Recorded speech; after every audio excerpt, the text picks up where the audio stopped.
It is TGIF here at CBSN, and that means it is time to start streaming.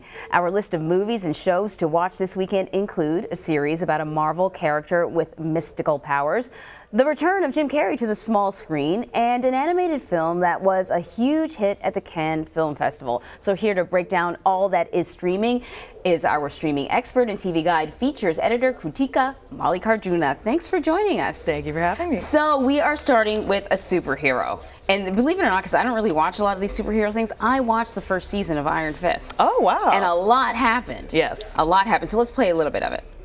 How many times a night you light that fist up? I see how much you're pushing yourself. Just trying to keep the peace.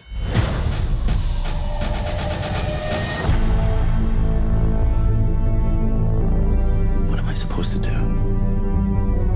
I didn't ask for the Iron Fist. I'm fighting for what I believe in, no matter the cost. What are you fighting for? Trying to do what's right. Okay, so the first season, we get sort of the origin story, and then he uncovers this like secret society. Yeah. And, well, you know what? Maybe we should give people just sort of the gist of his story first. Sure. Yeah. So basically, Danny Rand from the comics canon is this super wealthy, elite New York kid who is on a flight with his super wealthy, elite New York family, and they happen to crash over Tibet. And he's the sole survivor of this plane crash, which then we find out was not an accident, like much later. But he gets rescued in Tibet by this order of monks and is taken to this city called Kunlun, which is actually not on Earth. It's like on another dimension like a altogether. Shangri-La sort of thing. Yeah, right? yeah, but there's like an access point once you hike up this mountain range, et cetera, and he gets trained by this order of monks to fight the secret society that he discovers in season 1. And to fight that secret society, he earns a power called the Iron Fist, which is, you know, there's hundreds of warriors competing for this honor, but once he has it, he doesn't do what he's supposed to do, which is defend Kunlun. He takes it back out into the world and tries to find out what happens to his parents. Right. So then season 2, what happens? So season 2 is interesting because we're not picking up right after season 1. We're picking up after Defenders season 1. So we have a lot of Danny Rand in that because, you know, all the Marvel Netflix characters came together for that group show, and now we're at the point where he has taken up this mantle as sort of the sole protector of New York City while all the other heroes from the Defenders are scattered. But it's really interesting because his brother from Kunlun has tracked him down in the previous season, and like now he is the big bad and they're fighting over who really has the right to the Iron Fist. It is actually really interesting because this was in season 1 one of my least favorite Netflix Marvel properties, and in season 2 I see a really big potential for that to turn around because the big criticism of season 1 was this is a story that has roots in Pan-Asian myths, origins, and legends, and it's played by a white man. Yes. So that was a huge controversy in season 1 and sort of like tanked it before it even got started. But in season 2, they actually addressed the whitewashing concerns, and I think I can say it because it's out today already, and people are already watching the episodes.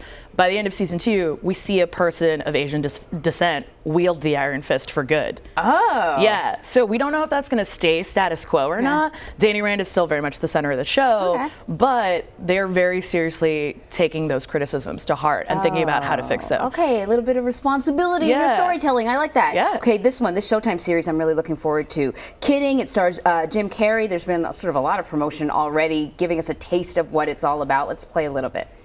You see, the stuff I like about you isn't the stuff on the outside. What I like about you is the other stuff. The inside stuff. Smiling skies. Smiles are a little gift we give each other. That's the most beautiful part of yourself. She left you because you're a Please don't use a bad word when you can use a good word. Every pain needs a name. What do we think this one is called?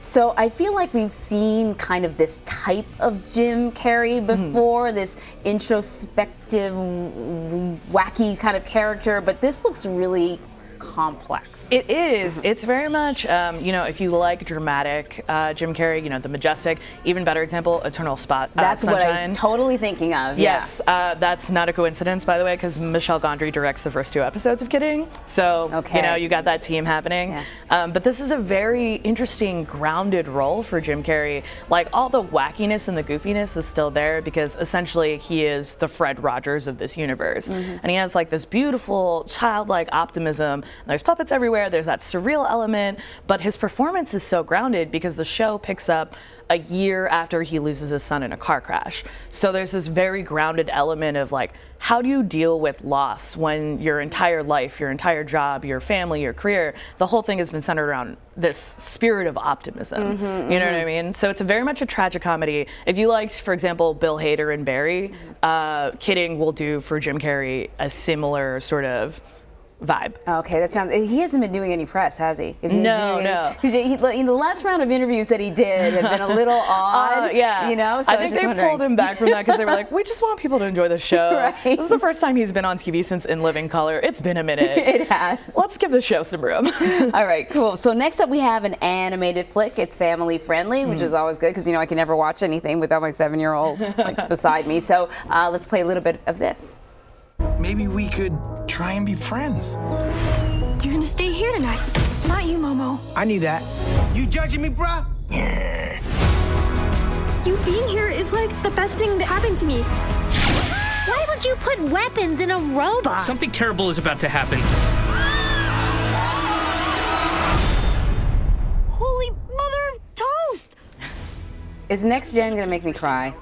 That depends. Like, how are you on How this? weepy am I? Yeah. Very. I don't know why. I'm a sucker for all this animated stuff. I think it might get you there. Okay. Yeah. I mean, this is a very interesting movie just because, you know, it started out as a webcomic called 7723, and then it was picked up sort of by the animation directors of a short called 9 that a couple years ago was nominated for an Oscar, and Tim Burton loved the short so much that he went on and did a feature-length version of their animated short. Oh, that's interesting. But this is their first real feature film length directorial debut, and like, you know, it was produced by this Chinese Canadian company. So like, it was a very interesting, it had a lot of interesting background players, but they weren't sure what was going to happen to it because it was outside of the, you know, animation domination like DreamWorks, Disney, Pixar, that whole realm. Right. So it went to Cannes, and then Netflix bought it for $30 million. Whoa. Which is like one of the biggest animation deals to like ever come out of Cannes.